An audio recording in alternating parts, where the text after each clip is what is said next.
এটা কি বাইক ভাই? এটা ই বাইক, ইলেকট্রিক বাইক। এর দাম কত? 1,75,000 তো কম। ওই যে ইজি বাইক, ব্যাটারি বাইক তো খুব একটা চালাইতে চায় না মানুষ। সুন্দর না? Thank you thank you.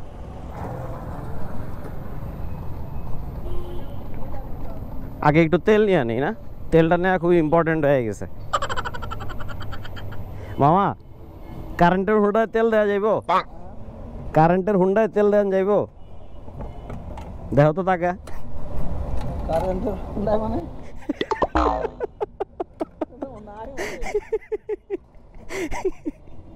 এটা হইতেছে ই বাইক, বুঝছো? কারেন্টে চলে, ব্যাটারি চার্জে চলে। দেখলে মনে হয় তেলটা ছেড়ে দিছি, তেলের দাম বাড়াতে ভালো করছি না? এখন শুধু তেল, এই যে চাবি দিমু আর দৌড়াইব, ওই যে হইল না? আচ্ছা, ঠিক একইভাবে মামার মতো আমরাও কনফিউশনে পড়ি। এই কনফিউশনে থাইকা অনেকে আমাকে অনেক কিছু জিজ্ঞেস করে রাস্তায়, ভাই এইটা ওইটা সেইটা, প্রশ্ন তো হাজারো, কিন্তু উত্তর একটাও ঠিক মতো দেই নাই। আজকে বের হয়েছি মূলত এই বাইকটার বিষয়ে, মানে আকিজ দুর্দান্ত প্লাস বা V6 বলা যায়, কাছাকাছি মডেল। এইটার A to Z ডিটেলস আপনাদের সাথে শেয়ার করার জন্য বের হয়েছি। আশা করি পুরো ভিডিওটি মনোযোগ সহকারে দেখবেন, আপনাদের সকল প্রশ্নের উত্তর এই ভিডিওটি দেওয়ার চেষ্টা করবো ইনশাল্লাহ। ই বাইক, তাই অনেক অনেক প্রশ্ন। আর সর্বপ্রথম যে প্রশ্ন সেটা হচ্ছে, ভাই কোনো সাউন্ড নাই কেন, কোনো নয়েজ নাই, কিচ্ছু নাই, এটা কি বাইক? ই বাইক, ব্যাটারিতে চলে। এই যে কোনো চেইন নাই, মোটর নাই, কিছু নাই, কিছু নাই। এই জন্য এত দাম কমে।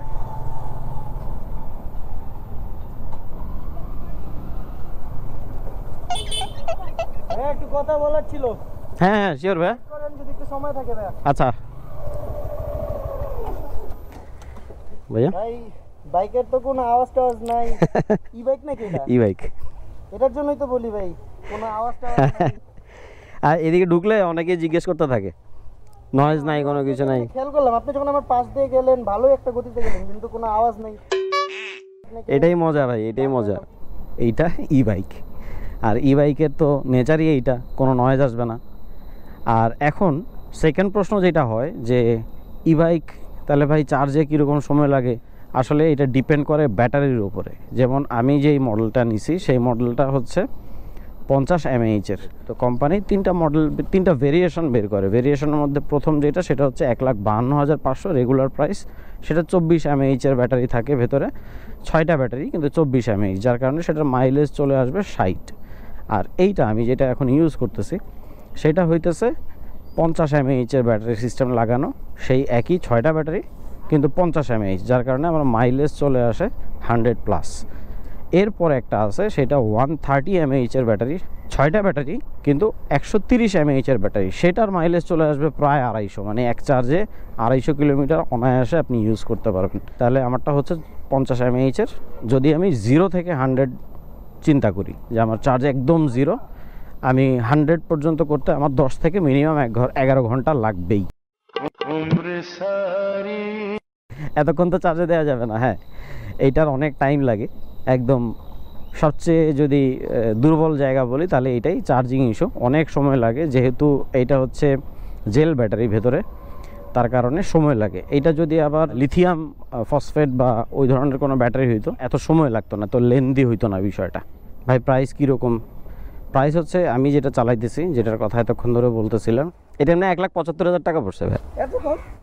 আর খরচ পড়বে টোটাল 1,75,000 টাকা। এই মাইলেজ কত? কমন একটা প্রশ্ন। মাইলেজ ভাই 80-85 আরামসে পাবেন। তাই বলে মামাতে যায় না, ফেরত আসতে পারবেন না। এরপর বিষয়টা হইতেছে, আপনি যত এক্সিলারেশনে প্রেস করবেন, যত বেশি পিক আপ দিবেন, মাইলেজ ততই কমতে থাকবে। ই বাইকের মূল বিষয়টাই হচ্ছে এক্সিলারেশন বুঝে শুনে দিলে এটা 100 আরামসে যাবে। যদি 80-85-এ আপনি স্পিড কন্টিনিউ করতে চান, সেই ক্ষেত্রে হয়তো আপনার মাইলেজ অনেকটুকুই কমে আসবে, 50 থেকে 60 অন অ্যান অ্যাভারেজ পেতে পারেন। পেছনে এত সুন্দর করে লেখা আকিজ মোটরস, পেপারস হয় কি না? না, এই বাইকের কোনো পেপারস হয় না, সরকারিভাবে কোনো নিষেধাজ্ঞা নাই, যার কারণে পুলিশ একটা সুযোগ নেয়।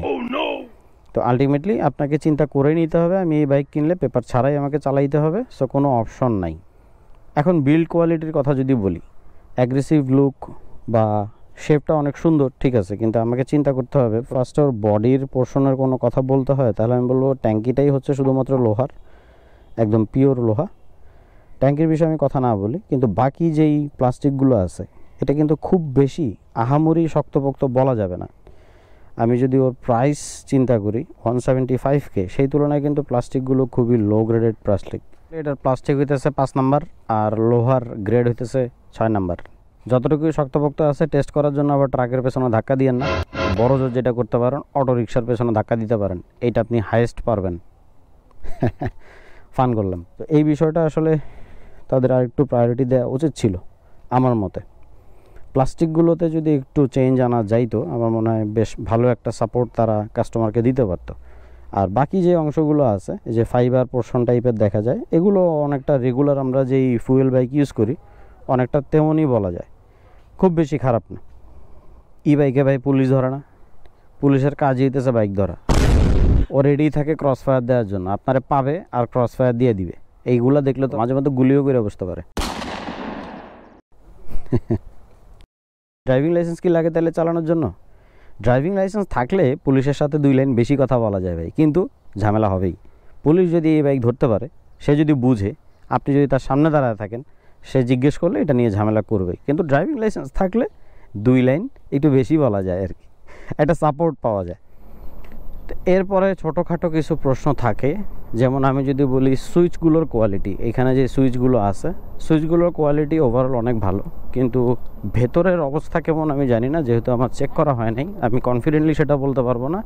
বাট আদার্স যে ফিটিংসগুলো আছে বেশ ভালোই মনে হয়েছে, তবে আরেকটু ভালো হওয়া যাইতো, যেহেতু আসলে বলা যায় যে কাছাকাছি ফুয়েল বাইকের মতোই খরচ হইতেছে আমার কিনতে। এটা প্রাইস কিরকম পড়ছে? 1,75,000 টাকা। সো আমি কোয়ালিটি একটু বেটার আশা করবই অ্যাজ এ কাস্টমার।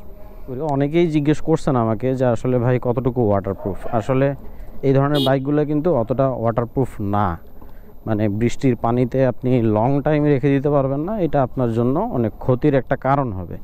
আপনি যেটা করতে হবে, যদি ভারী বৃষ্টিপাত মনে হয় যে হইতে পারে, তখন আপনি বাইকটাকে একটু ছাউনি বা যে কোনো কিছুর নিচে রাখাটাই ভালো।